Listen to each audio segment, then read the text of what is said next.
멜기세덱에 관한 이야기를 실은 이 히브리서 설교자가 5장 11절에서 하려고 하지 않았습니까? 그러다가 You guys are slow to learn.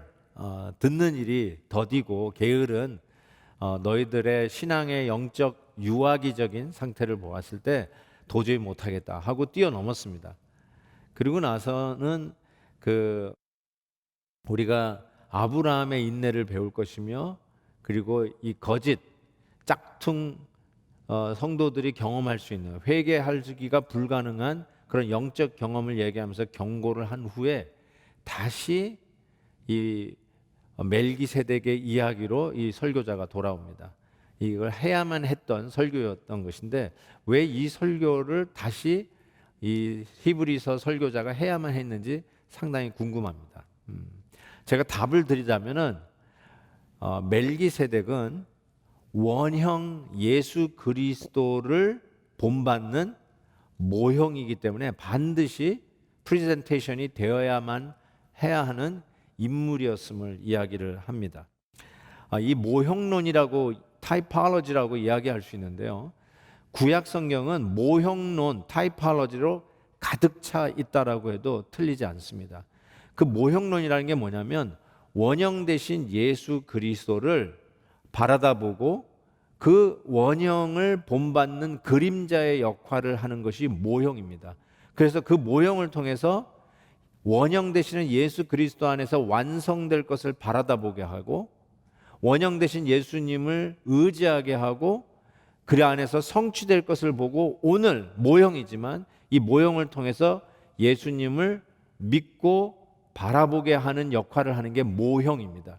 그래서 구약은 수많은 모형론이 있는데, 바로 우리가 지난주 생각했던 아브라함이 이삭을 바치는데 여호와 이레로 이삭 대신 하나님이 준비한 숫 양을 대신 바치게 하는 이 사건도 우리가 우리의 죄값을 치르며 죽어야 할 제단에 우리 대신 하나님이 궁극적으로 여호와 이레 준비하신 예수 그리스도를 우리 대신 십자가에 잡으시는 사건으로, 모형론으로 우리가 이해를 하게 됩니다. 그러니까 그 이삭을 바치는 사건도 모형론이라고 우리가 볼 수 있겠고요. 모세가 출애굽한 백성들을 광야에서 이끌어 나가는데 불순종한 이스라엘 백성들이 뱀에 물려 죽습니다. 막 죽어 나가는데 그때 모세가 기도할 때 하나님이 주신 처방이 뭐죠? 구릿뱀, 놋뱀을 만들어서 장대에 메어서 달아 올리면 그거를 쳐다보면 독뱀에 물려 죽어가는 사람도 살 것이요, 안 그래도 기분이 나쁜데 또 뱀을 보라고 하고 그게 무슨 효력이 있겠냐고 보지 않으면 죽을 것이라고 그랬어요. 이것을 예수님께서 그대로 요한복음에서 인용을 하면서 당신도 놋뱀이 쳐들린 것처럼 당신도 들려질 터인데, 십자가를 얘기하는 거죠. 십자가에 달린 예수 그리스도를 바라다 보면 살 것이요, 십자가 바라다 보는 게 무슨 구원을 받을 수 있는 효력이 있겠냐고 쳐다보지 않으면 죽을 것이요. 그래서 모세의 놋뱀을 드는 사건도 예수 그리스도의 십자가 원형을 내다본 모형론으로 이해할 수 있습니다. 이스라엘이 지키던 명절 중에 최대의 명절이 유월절입니다. 이 유월절도 결국은 모든 이 출애굽 노예살이 하다가 출애굽하는 것을 기념하며 지킨 명절인데, 그때 양, 염소 중 1년산 중 흠이 없는 것으로 제물을 삼아 먹습니다. 이거 역시 우리의 유월절 어린 양으로 오실 흠 없는 죄가 없으신 예수 그리스도가 우리 대신 십자가에서 제물되어 주실 것을 내다보는 모형론입니다. 그러니까 구약에 나오는 수많은 인물들과 사건들과 심지어는 명절과 그 당시에 있었던 사회 풍습조차도 자세히 살펴볼 때 예수 그리스도 원형을 바라다보는 모형, 타이폴로지, 모형론으로 이해하면서 예수님을 바라다보게 하는 사건들로 가득 차 있죠. 그래서 베드로전서 1장 18절에 보면 너희가 알거니와 너희 조상이 물려준 헛된 행실에서 대속함을 받은 것은 은이나 금같이 없어질 것으로 된 것이 아니에요. 오직 흠 없고 점 없는 어린 양 같은 그리스도의 보배로운 피로 된 것이니라. 바로 이 원형을 바라다보는 것들임을 이야기를 하고 있습니다. 히브리서 첫 번째 장을 열 때 예수님은 우리의 왕 대신과 선지자 대신과 제사장 대신, 이거를 신학적 용어로 예수 그리스도의 삼중직, Three Offices of Christ, 이 단어를 씁니다. 예수님은 우리의 왕이시고 하나님의 말씀 선지자이시고, 그리고 우리를 돌보시고 우리의 죄를 용서하시는 당신의 우리의 대제사장이시다. 이걸 삼중직이라고 얘기합니다. 근데 인간에게는 이것이 겸하는 것이 거의 없어요. 그리고 다른 직을 탐하다가 하나님 앞에 징벌을 받는 경우가 나오죠. 그 중에 한 예가 사울 왕이죠. 왕인데 제사장 일을 탐한다든지, 혹은 선지자인데 제사장 일을 탐한다든지, 겸직이 없습니다. 그런데 오늘 말씀 속에서 보면 이 멜기세덱이라고 하는 이 인물이 왕이면서 하나님의 제사장, 겸직자로 최초로 등장합니다. 거의 유일합니다. 그런 의미에서 이 멜기세덱이 왜 이 히브리서 설교자가 그냥 스킵하려고 했다가 다시 이야기할 수밖에 없느냐? 이 멜기세덱이 원형 예수 그리스도를 바라다보는 완벽한 모형인데, 무슨 모형이냐면 왕이면서 제사장이라는 거예요.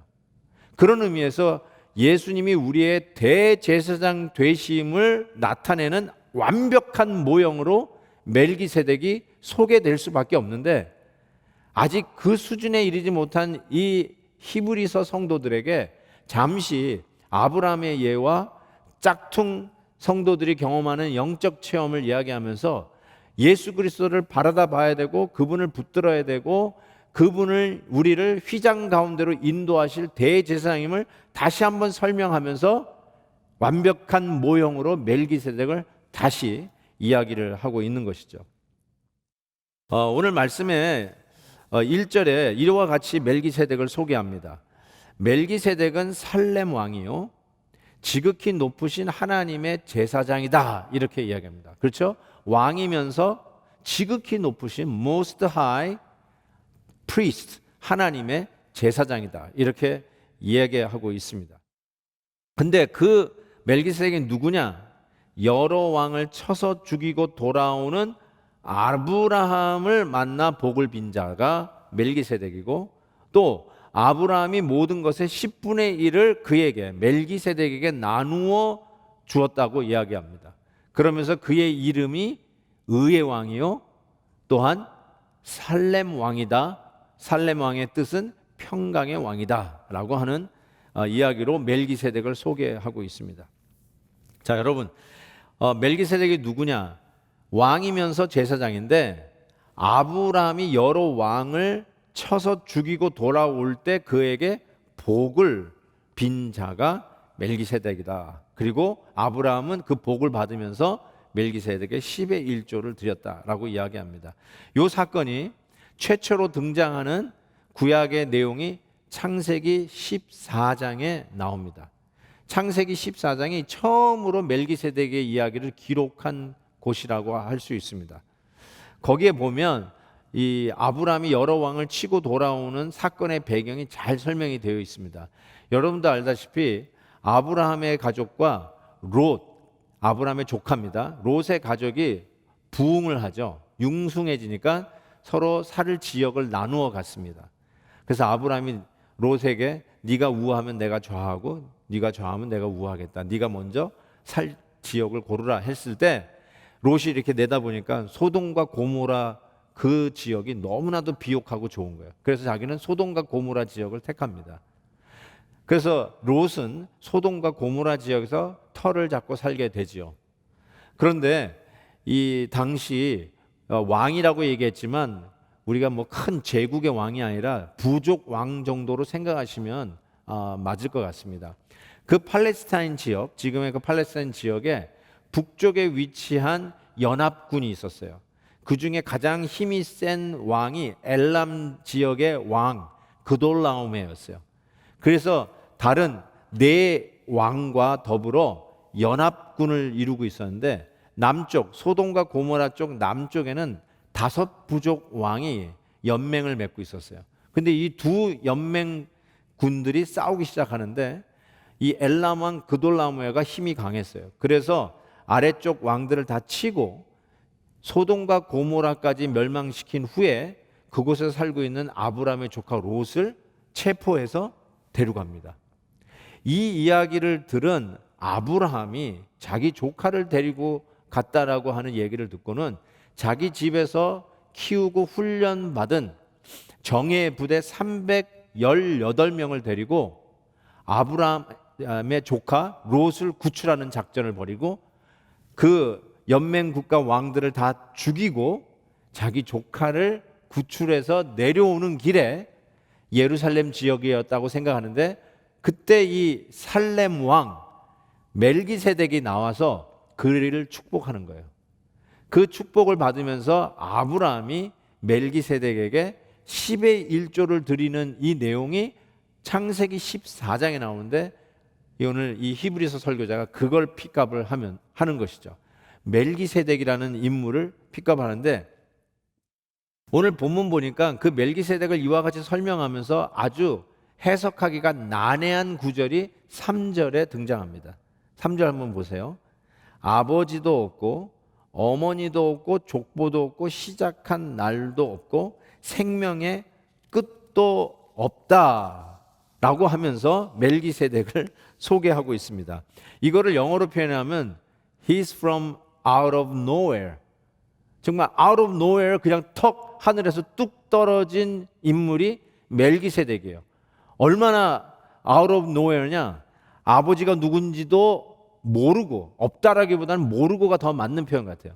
어머니가 누군지도 모르고 족보도 없어요. 그러니 혈통을 찾아가지고 어디서부터 시작된 근원인지도 알 길이 없고 따라서 시작한 날도 없고 끝나는 날도 없어요. 그런 의미에서 멜기세덱은 상당히 신비한 인물이고 죽지 않는 인물이고 아직도 있는 지극히 높으신 하나님의 제사장임을 이야기하고 있는 것이죠. 그래서 혹 학자들은 너무 신비해서 사람이 아니라 천사나 아니면 성육신하기 이전에 있는 성자 예수 그리스도가 아니냐라고까지 주장하는 학자들도 있지만 실은 뭐 어머니도 없고 아버지도 없고 족보도 없고 시작도 없고 끝도 없다라고 하는 설명을 한 후에 뭐라고 이야기하냐면요. 3절 후반절에 보면 하나님의 아들과 닮았다 이 표현이 있어요. He is like a son of God.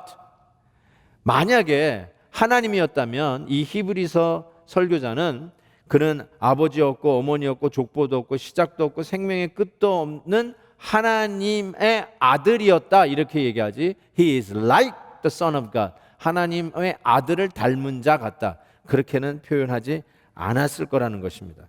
자, 그런 의미에서 멜기세덱은 역사적 인물이에요. 살렘 지역의 부족 왕이었던 것이 분명한데 신기한 것은 성경에 그에 대한 기록이 거의 없어요. 그래서 신비해요. 실은 성경 한 구절 더 구약에서 멜기세덱을 언급하는 구절이 나오는데 그것은 다윗 왕이 쓴 시편에 멜기세덱을 두 번째로 언급합니다. 시편 110편 보면 4절이죠. 여호와는 맹세하고 변하지 아니하시리라 이르시기를. 하나님 아버지께서 이르시기를 너는 앞으로 오실 메시아 예수 그리스도를 얘기해요. 시편 110편을 메시아닉 삶, 즉 앞으로 오실 메시아를 예언하는 메시아적 시편 중에 하나인데 여기서 너는 그래서 다가올 메시아를 이야기합니다. 메시아를 향해서 하는데 메시아가 누구냐? 멜기세덱의 서열을 따라 영원한 제사장이다 이렇게 이야기하고 있습니다. 자, 멜기세덱의 서열을 따라 영원한 제사장. 왜 영원하달까요? 시작도 없고 끝도 없으니까 영원한, 바로 그 존재가 멜기세덱인데 앞으로 오실 메시아 예수 그리스도가 우리의 대제사장이신데 우리의 대제사장 예수 그리스도는 멜기세덱의 족보, 멜기세덱의 계보를 따라서 우리의 대제사장이 되신 분이다. 그것을 지금 히브리서 설교자가 지금 주장하고 선포하고 있는 것이죠. 이게 왜 그렇게 족보가 중요하느냐? 아버지가 누구고 어머니가 누구인지 아는 게 왜 이렇게 중요하느냐? 유대인들에게 있어서의 대제사장, 제사장직은 족보에 따라서 제사장직을 물려받고 족보에 따라서 대제사장이 됩니다. 대제사장은 레위 지파 아론의 자손이어야만 대제사장이 됩니다. 여러분이 아무리 날고겨도 그 당시에는 무슨 뭐 고시가 있는 게 아니에요. 대제사장 고시가 있는 게 아니에요. 혈통에 따라서, 족보에 따라서 당신 아버지가 누구며 어머니가 누구며 도대체 어느 족보에서도 시작되는지를 알아야 대제사장이 된다는 말이에요. 지금 이 말씀을 전하고 있었던 1세기 히브리서 설교자의 입장에서 생각해 볼 때 AD 70년에 예루살렘 성전이 무너졌어요. 그 말은 AD 70년까지는 성전 제사가 살아 있었어요. 대제사장이 있었어요. 예수님을 재판했던 대제사장 가야바가 아직도 시퍼런 눈을 뜨고 살아 있었습니다. 예루살렘 성전에 제사장들이 제사를 드리고 있었단 말이에요. 그런데 지금 히브리서 설교자가 이야기하기를 모든 구약의 제사 제도와 모든 의식들이 그리스도 안에서 완성, 성취되었다는 것을 선포하고 이제는 더 이상 성전에 가서 제사를 안 드려도 대제사장이 속죄일 날 휘장 안으로 들어가지 않더라도 예수 그리스도께서 십자가에서 성막을 가르치며 먼저 우리 대신 선두주자로 휘장 가운데로 들어가지 않으셨습니까? 그래서 우리도 휘장 가운데로 하나님의 거룩한 임재로 들어갈수록 초청하신 분이 누구냐? 우리의 대제사장 예수 그리스도. 이걸 믿고 살아가는 자가 지금 이 히브리서 성도들이었다는 것이죠.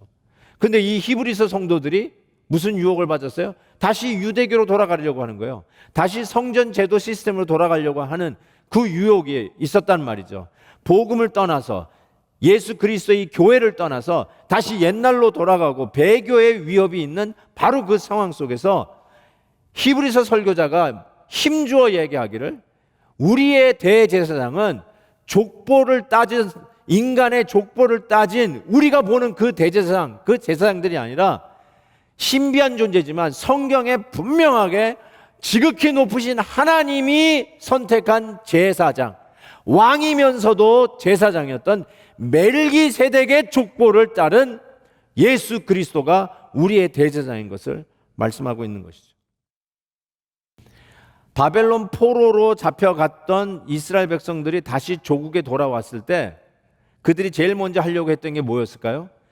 성전 제사를 회복하는 거였어요. 포로로 잡혀 있을 때는 성전을 떠나 있으니까 그걸 못 하다가 회복되었을 때 다시 성전 제도를 회복하는 건데 누가 제사장을 해야 될까요? 포로로 갔다 왔는데 당연히 레위 지파 아론의 자손이 대제사장이 되고 그리고 레위 지파들이 제사장의 역할을 했어야 돼요. 그걸 어떻게 확인해야 될까요? 족보를 보여달라는 거예요. 자기가 아무리 남들이 이야기를 저 사람 틀림없이 레위 지파다, 틀림없이 아론의 자손이다 이야기를 해도 족보가 없으면 you are out이에요. You cannot be. You can be a high priest or priest. 그러니까 족보가 그렇게 중요한 거예요. 유대인들이 생각할 때 족보가 대제사장 되는 가장 중요한 자격 조건이었어요. 근데 예수님이 지금 히브리서 설교자가 계속해서 1장부터 지금 7장에 이르기까지 예수 그리스도가 우리의 왕이시요 선지자일 뿐만 아니라 우리의 제사장인 것을 계속 얘기하고 있잖아요.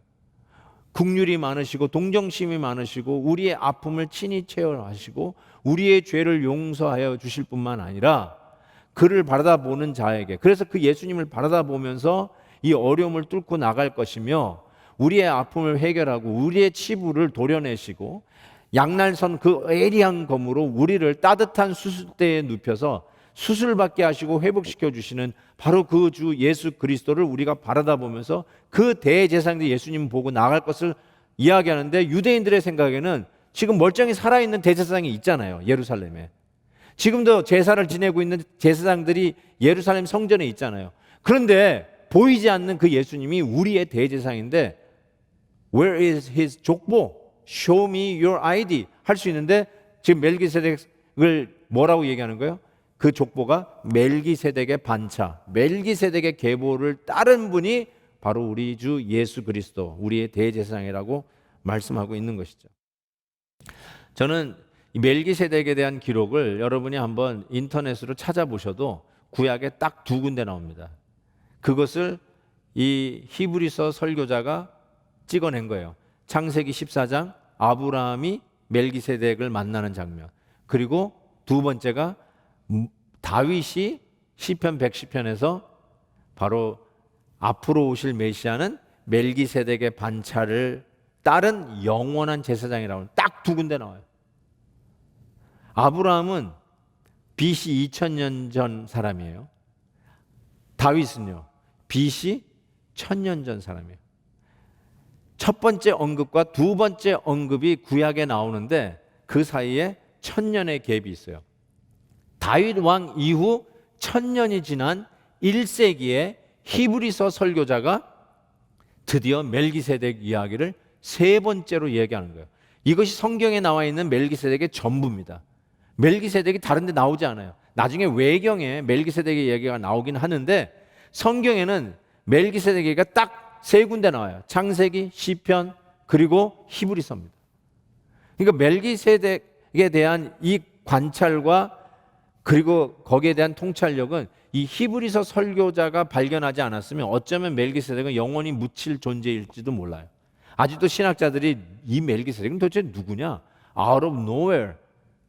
2000년 전에 나오고 1000년 전에 나오고 갑자기 사라져버린 이 존재 누구냐라고 할지도 모르는데 히브리서 설교자가 바로 이 멜기세덱을 딱 끄집어내면서 우리의 원형 예수 그리스도 그분의 대제사장 되심을 성경적으로 멜기세덱을 통해서 증명하며 우리에게 바로 우리의 예수 그리스도 왕으로서는 유대 지파지만 우리의 대제사장으로는 멜기세덱의 지파를 쫓은 초월적인 영원한 죽지 않는 바로 우리의 대제사장임을 이야기하면서 오늘 본문에 멜기세덱은 그러면 도대체 누구냐? 아브라함보다 더 높으시고 위대한 분인 것을 두 가지로 증명해내고 있는데 첫 번째는 아브라함보다 왜 높으냐? 아브라함이 멜기세덱에게 10의 1조를 바쳤다는 거예요. 4절에 그 내용이 나옵니다. 이 사람이 얼마나 높은가 생각해보라. 멜기세덱이 얼마나 높은가 생각해보라. 조상 아브라함도 노량물 중 10분의 1을 그에게 주었다. 조상이란 말이 굉장히 중요해요. 이거 꼭 염두에 두세요. 그리고 5절에 보세요.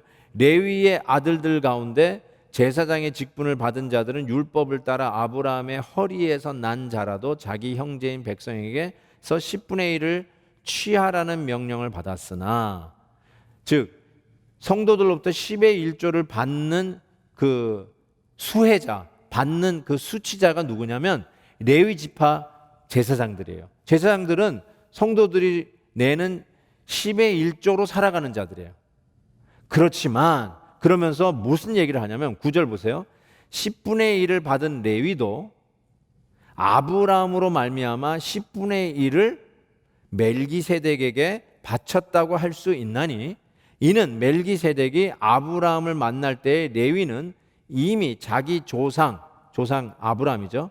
아브라함의 허리에 있었습니다. 허리에 있었다. 우리는 이제 우리 자녀들을 스라의 자녀, 무릎 아래 이런 표현을 쓰는데 이 유대인들은 자기 자녀를 허리에 있다는 말을 씁니다. 영어로 보면 loin이라는 말을 써요. L-O-I-N, loins. 그 말은 저는 로인하면 텐더로인이 제일 생각나는데 안심, 소의 허리에 있는 부드러운 그 고기를 텐더로인이라고 그러죠. 혹은 필레미뇽. 바로 이 텐더로인, 아브라함의 허리에 있는 자. 레위가 아브라함의 아들이 이삭이고 이삭의 아들이 야곱이고 야곱의 아들이 레위 아닙니까? 그러니까 아브라함의 증손자예요. 아브라함이 멜기세덱에게 11조를 바칠 때 레위는 태어나지도 않았어요. 그렇지만 유대인들의 조상, 근원, 뿌리라고 할 수 있는 아브라함에게 이미 허리에 있었다는 거예요. 성도들을 통해서 11조를 받는 레위 지파들도 실은 아브라함이 멜기세덱에 11조를 드렸으니 그들도 아브라함과 함께 멜기세덱에게 10의 1조를 드린 자들 아니냐. 고로 멜기세덱이 우리의 조상 우리의 으뜸, 우리의 근원, 우리의 뿌리 아브라함보다 훨씬 높은 사람이 아니냐라고 지금 아주 논리 있게 지금 증명해내고 있는 것이죠. 그래서 8절에 보면 여기는 죽을 자들의 10분의 1을 받으나 저기는 산다고 증거를 얻은 자가 받았느니라. 우리 레위 지파들은 성도들이 10의 1조를 받는 레위 지파들은 기껏해야 25살에 인턴으로 제사장직을 연습하기 시작합니다. 30살에 제사장직을 본격적으로 시작합니다. 그리고 나서 20년 동안 제사장으로 성전에서 섬기다가 정확하게 50세에 은퇴합니다. 그리고 세월이 가면 죽습니다. 죽는 레위 지파 제사장에게도 우리가 10의 1조를 드리는데 아브라함이 그리고 그 허리에서 레위 지파도 속해서 10의 1조를 드렸던 멜기세덱은 죽은 자가 아니라 죽을 자도 아니라 영원히 산 자라고 하는 별명을 가진 그 멜기세덱에게 11조를 드렸으니 멜기세덱이 우리의 조상 아브라함보다 얼마나 더 높은 사람이냐 이렇게 이야기하고 있는 거죠. 그런 의미에서 아브라함보다 더 높은 사람이다. 유대인들에게는 이게 굉장히 설득력 있는 말입니다. 아브라함보다 더 높다는 게 뭐 so big deal 이렇게 우리는 얘기할 수 있을지 모르지만 당시 유대인들에게는 아브라함보다 크면 진짜 큰 거예요. 우리의 뿌리고 우리의 조상이니까. 그리고 또 하나 아브라함보다 멜기세덱이 더 높은 자인 것을 두 번째로 이렇게 히브리서 설교자는 증명해내는데 아브라함이 멜기세덱의 축복을 받았다는 거예요. 7절에 이렇게 얘기하죠. 논란의 여지 없이 You don't have to even discuss. 이거는 논쟁할 여지가 없는 것이다. 뭐냐? 낮은 자가 높은 자에게서 축복을 받느니라. 멜기세덱이 아브라함을 축복하는 거 봐라. 멜기세덱이 당연히 아브라함보다 높은 자이라는 것을 얘기하고 있습니다. 아브라함보다 높다는 것으로 어쩌면 유대인들의 마음속에 가지고 있었던 의구심들을 단숨에 없애는 효과가 있었을 거라고 저는 생각해요. 우리 지금 21세기에 이 말씀을 읽는 우리들은 2000년 전 1세기 유대인들이 이 메시지를 들었을 때하고의 컨텍스트가 완전히 다릅니다. 그럼에도 불구하고 우리가 알아야 될 것은 유대인들에게 있어서 아브라함보다 위대하면 속된 표현으로 다 껍벅 죽었어요. 예수님이 유대인과 논쟁을 벌인 적이 있었어요. 그 간음하는 현장에서 붙잡혀온 여인을 구해주고 유대인과 어떤 논쟁을 벌이시냐면 예수님께서 이런 표현을 썼어요. 죄를 짓는 자마다 죄의 노예다. 죄를 짓는 자마다 죄의 노예다. 그 얘기를 했더니 유대인들이 그 얘기를 들으면서 무슨 소리냐? 우리는 아브라함의 자손이다. 우리의 조상이 아브라함이다. 우리는 한 번도 누구의 노예가 돼본 적이 없는데 무슨 노예 얘기를 하고 있느냐? 네가 아브라함 얘기를 하는데 네가 아브라함 죄의 노예 얘기하는데 네가 아브라함보다 크냐? 우리는 아브라함의 자녀들이다. 우리의 조상이 아브라함이다. 그랬더니 예수님이 요한복음 8장 58절에 이런 얘기예요. 예수께서 이르시되 진실로 진실로 너에게 이르노니 아브라함이 나기 전부터 내가 있느니라. 예수님이 요 말할 때 유대인들이 전부 다 돌을 들어가지고 그 간음하는 여인을 쳐 죽이려고 했던 그 자들이 예수님을 돌로 쳐 죽이려고 해요. 아브라함 자기네 조상을 모독했다는 게 네가 아브라함보다 크냐? 그럼 죽어야 돼요. 그런데 지금 히브리서 설교자가 멜기세덱을 이야기하면서 멜기세덱이 아브라함보다 높다. 그러면 다들 거기서 케이스 클로즈. 더 이상 아규먼트가 없어요. 뭐 족보 보여달라 이럴 필요가 없어요. 멜기세덱이 아브라함보다 위대한데 무슨 레위 지파 족보를 왜 보여줘요? 보여줄 필요도 없죠. 아브라함이 리스펙트하고 존경과 그리고 당신에게 축복을 베푼 자에게 10의 1조로 그 마음을 표현하고 당신보다 높은 자임을 인정했다면 당연히 그 멜기세덱의 계보를 쫓은 우리 주 예수 그리스도가 우리의 대제사장 되시다. 이걸 하는데 그냥 클리어 컷하게 증명해내고 있는 이 히브리서 설교자의 설교는 100점 설교예요. 너무나 명설교 중에 명설교라고 할 수 있습니다. 그러면서 아브라함보다 높은 멜기세덱은 의의 왕이고 살렘 왕이다. 살렘 왕의 뜻은 평강의 왕이다. 이런 표현을 씁니다. 실은 여러분 그 의의 왕이라는 말이 문자적으로 멜기세덱, 제덱이 righteousness, 의예요. 멜렉은 킹이란 뜻이거든요. King of righteousness, 말 그대로 의의 왕이에요. 그런데 살렘 지역의 왕이에요. 살렘은 우리가 인사할 때 샬롬, 샬롬의 어근 아니에요? 평강, 샬롬, 평강의 왕이다.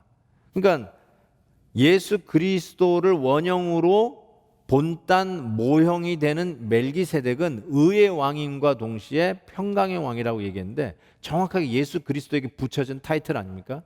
요즘 우리가 매일 성경을 통해서 이사야를 지금 묵상하고 있는데 이사야서 9장에 보면 앞으로 오실 메시아를 어떻게 얘기합니까? 그는 기묘자라 모사라 전능하신 하나님이라 영존하시는 하나님이라 그리고 뭐라고 그래요? 평강의 왕이라 Prince of Peace. 이게 바로 앞으로 오실 메시아의 타이틀이었어요. 그리고 또 이사야는 계속해서 11장에서 앞으로 오실 메시아가 누구냐? 이새의 줄기에서 한 싹이 나며 이새는 다윗의 아버지죠. 바로 이새의 그 뿌리에서 앞으로 오실 왕은 누구냐?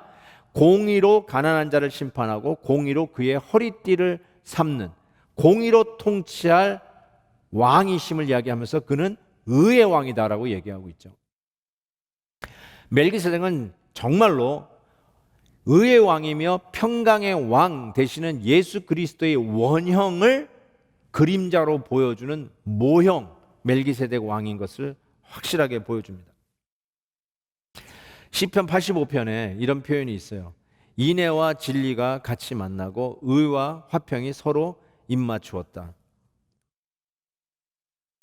이게 그냥 읽으면 그런가 보다 할 수 있지만 인애, 사랑과 진리가 만나는 것, 의와 화평이 만나는 것은 이 세상에는 거의 존재하지 않아요. 우리가 얘기할 때 사랑이 많은 사람이 원리 원칙을 지키는 거 쉽지가 않아요. 그렇죠? 칼같이 원리대로 하는 사람이 실수해도 봐주고 뭐 그냥 그래 하고 따뜻하게 품어주는, 이게 인애와 공의가 같이 가는 게 거의 없습니다. 우리 인간은 치우치게 돼 있어요. 단쪽으로 흐르게 돼 있어요. 그런데 이 두 가지가 만나는 것, 의와 화평이 입맞춘다. 의와 화평이 키스되는 곳은 딱 한 군데 있어요. 바로 예수 그리스도의 십자가입니다. 하나님의 공의, 조금의 죄악도 간과하지 않는 하나님의 공의를 만족시킬 뿐만 아니라 죄인된 우리들을 사랑으로 품고 구원해 주시는 하나님의 사랑과 하나님의 공의가 만나는 곳, 의와 화평이 만나는 곳은 예수 그리스도의 십자가뿐이 없죠. 그런 의미에서 멜기세덱은 의의 왕이며 평강의 왕으로 예수 그리스도를 모형으로, 예수 그리스도를 원형으로 그림자와 같은 모형의 역할을 하는 것이 분명합니다.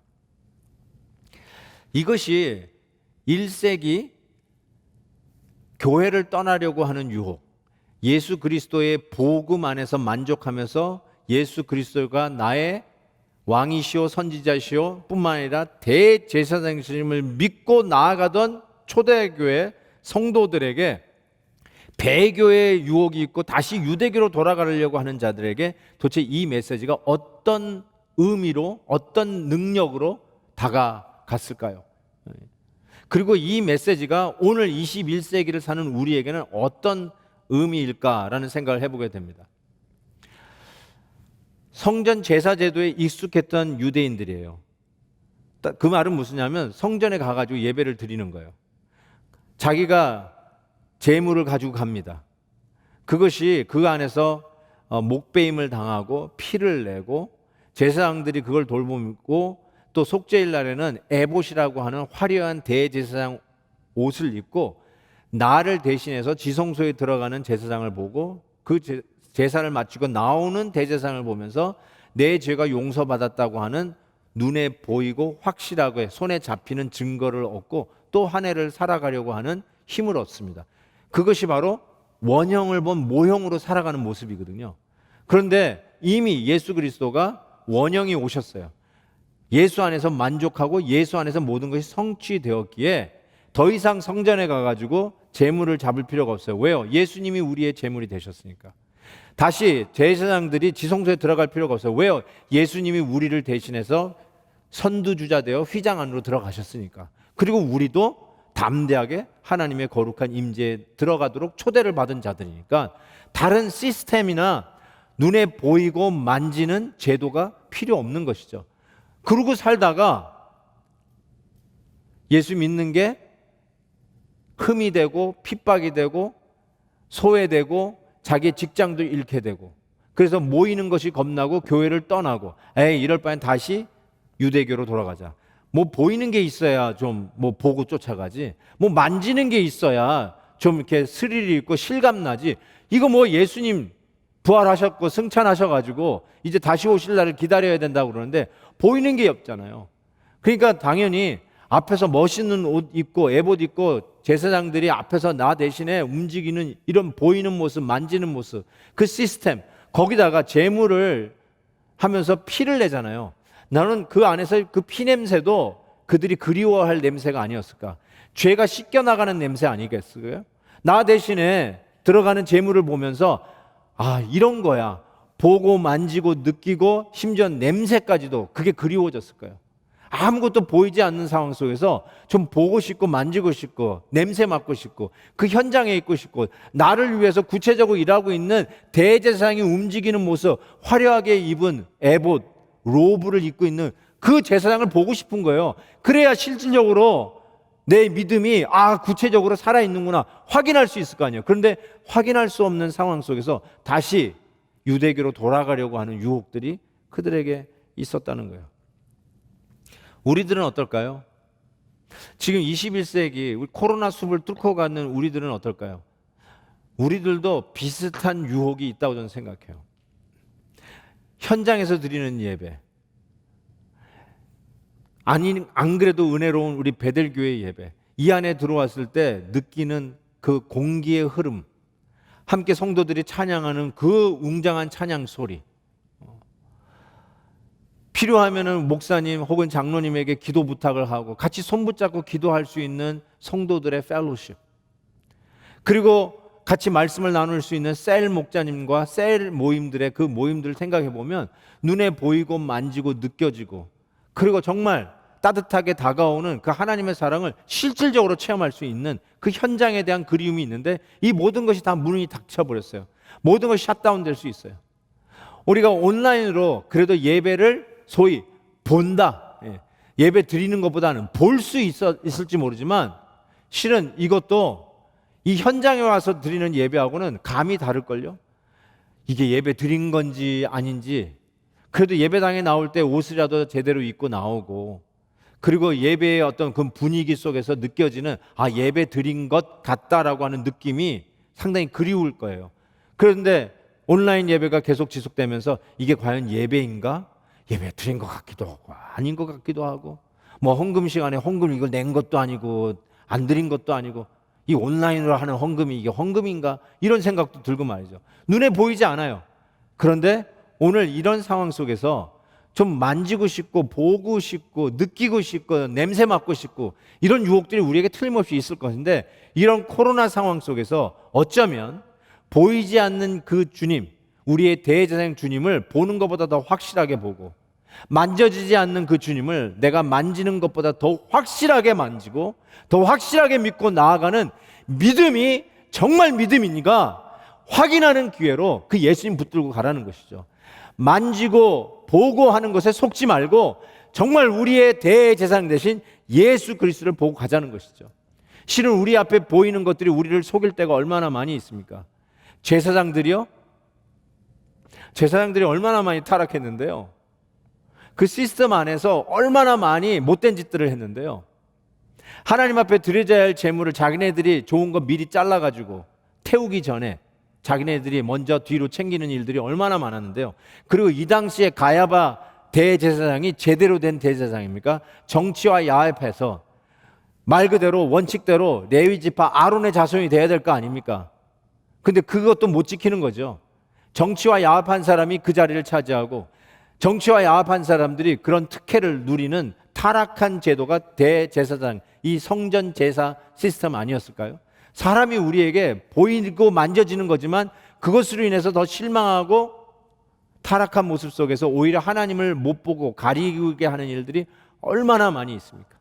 그래서 멜기세덱의 반차를 쫓은 영원한 하나님의 제사장, 우리의 대제사장 예수 그리스도가 너무너무나도 절실하게 필요한 상황이죠. 그분만이 믿을 만한 분이다.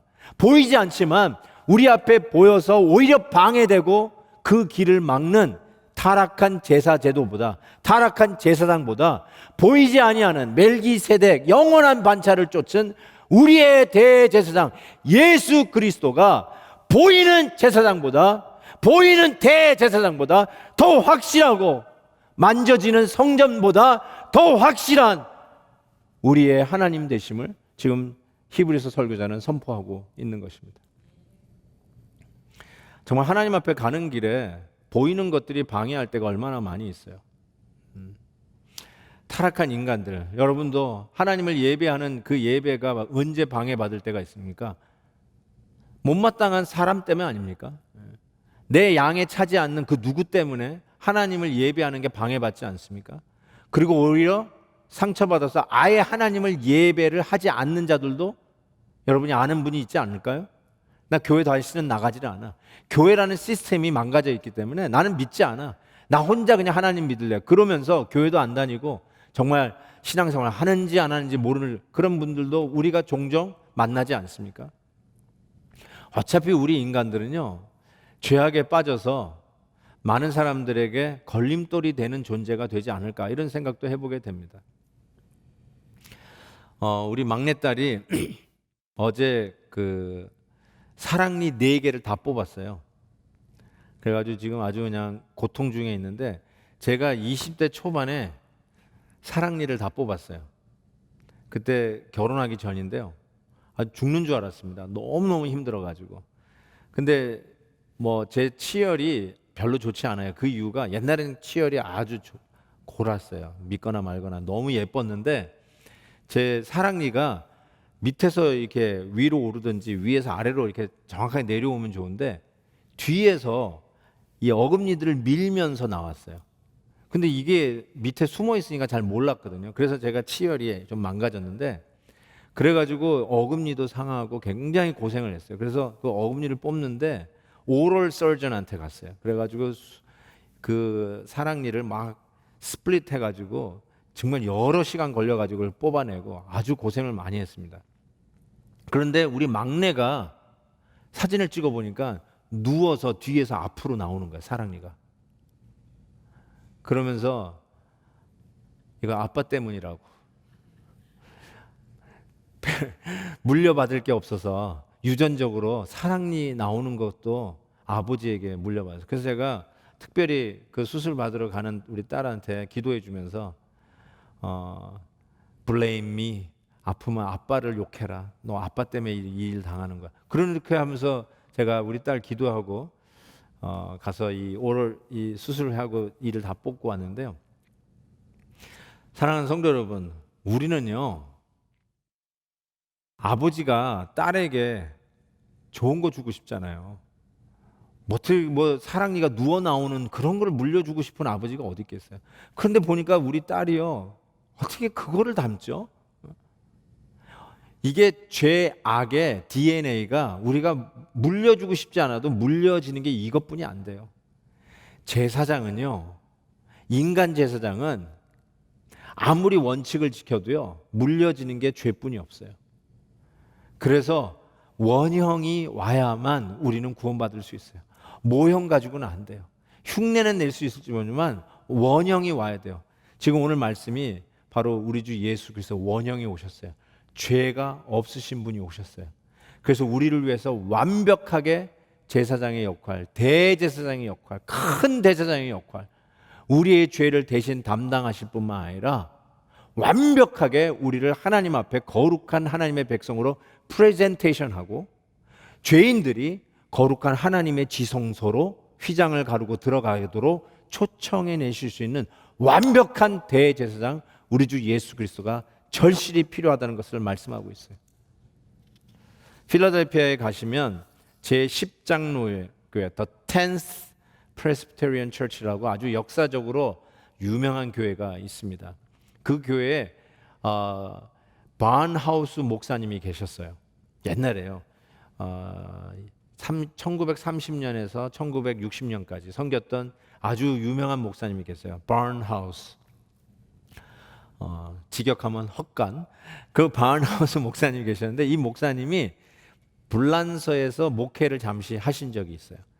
여러분 알다시피 프랑스는 카톨릭이 훨씬 세요. 근데 그곳에서 목회하면서 이 카톨릭 신부하고 같은 지역에 있는 신부하고 친구가 되셨어요. 그러면서 이제 자연스럽게 대화도 나누는 친한 사이가 되는데 친해지니까 이 카톨릭 신부가 이 바른하우스 목사님에게 이런 질문을 했어요. 우리는 성자의 이름으로, 그러니까 saints, 성자의 이름으로 기도를 하는데 왜 개신교 너희들은 왜 성자의 이름으로 기도하지 않느냐. 이 프랑스 대통령을 만날 때 이 장관들을 통해서 만나면은 얼마나 쉽게 만날 수 있는데 왜 개신교 성도님들 이 쉬운 방법을 사용하지 않느냐라고 질문을 던졌어요. 이때 바른하우스 목사님이 기가 막힌 답을 주셨어요. 뭐라고 대답했냐면 그 말 어떻게 나온 말인지 이해는 하는데 우리는 대통령의 아들들이다. 우리는 대통령의 자손인데 대통령의 자녀들이 거기서 자고 거기서 밥 먹는데 아버지를 만나기 위해서 갑자기 장관들하고 약속을 잡아가지고 대통령 자기 아버지를 만나려고 하는 건 오히려 더 번거롭지 않느냐. 우리는 하나님의 자녀이기 때문에 하나님을 성자들, 세인트들이 아니라 우리는 직접 만날 수 있다. 명답이죠. 이게 복음의 능력이에요. 사랑하는 성도 여러분, 하나님을 만나는데 왜 이렇게 걸림돌이 많아요? 죄인이기 때문에 대제사장이라도 걸림돌이 많아요. 어쩌면 목사가 여러분이 하나님을 만나는데 걸림돌이 될 수도 있어요. 여러분 밟고 가세요. 여러분이 기도하는 자리, 여러분이 무릎 꿇는 자리가 바로 하나님의 지성소로 들어가는 거룩한 장소가 될 수 있어요. 여러분이 그렇게도 힘들어하고 못마땅해하는 시스템 밟고 가세요. 그걸 변명으로 인해서 하나님을 안 만나겠다, 모든 게 다 틀렸다, 나는 이제 신앙은 거짓이다, 이렇게 결론 내리지 마세요. 우리 죄인들은 어차피 마치 사랑 많은 아버지가 아무리 좋은 것을 딸에게 주려고 해도 기껏해야 사랑니가 누워 나오는 그 유전인자를 물려줄 수밖에 없는 연약한 존재예요. 우리 인간은 어차피 그 자리에서도 때로는 걸림돌이 될 수도 있어요. 그러기에 우리에게 누가 더 필요하냐? 흠이 없으시고 영원한 대제사장 예수 그리스도가 필요하고 그분으로 충분합니다. 예수 그리스도를 붙들고 오늘도 은혜의 보좌 앞에 담대히 나아갑시다. 그분 앞에 기도하는 그 현장이 하나님의 거룩을 만나는 지성소가 될 줄 믿습니다. 우리 이 찬양으로 함께 우리 하나님 앞에 나아갔으면 좋겠습니다. 세상에는 눈물뿐이고 맞습니다. 실망거리들이 너무나 많죠. 걸림돌들이 너무 많아요. 한숨 나고 속임수를 눈에 보이기 때문에 속임수가 더 많아요. 그렇지만 우리 주 예수 안에서만 참된 만족이 있음을 우리는 분명히 믿습니다. 우리 이 찬송으로 오늘 말씀 생각하면서 하나님의 보호자 앞으로 담대히 나아가겠습니다.